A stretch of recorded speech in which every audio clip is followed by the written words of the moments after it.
In this exercise tutorial, I'm going to be showing you how to do a pronated EZ bicep curl. Now, firstly, I've got this EZ bar on a bench just to draw your attention to the grip that we're going to be using when we do this exercise. So what I want you to do, these little ridges that you can see here, you want those pointing up.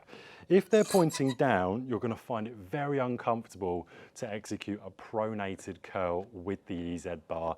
So the first thing you do, if this is on the floor or it's on a bench like it is for me, get these up, and then where the ridge is, you're going to come just outside the ridge with your hands in a pronated grip. So unlike a usual bicep curl where you've got your palm facing up, we're going to be in a pronated palm facing down position when we grip onto the EZ bar. So I'm going to place my hands just to the side of that ridge, grip on nice and tight. I'm going to use my lower back and make sure that when I pick the weight up, I've got a nice straight spine. From here, I want you to bring the shoulders back. Once they're in that position, all the movement comes from your elbow. So keep your trunk as stable as possible, core braced.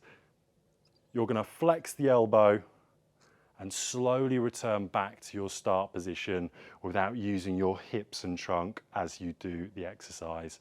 You're going to repeat this for your desired amount of sets and repetitions. The emphasis here is still on the bicep. However, unlike the palm up position, you'll notice a lot more requirement for grip and also for the forearms to get involved in this version of the exercise. So that's feet hip width apart, shoulders back, core nice and tight. From this position, I've got the bar here in contact with my quadriceps, so my thighs. I come up and flex as hard as I can at the top with my bicep, slowly lower under control whilst keeping my elbows in, all at the same time on the upward and lowering phase of the exercise. That's how to do an EZ bar pronated bicep curl.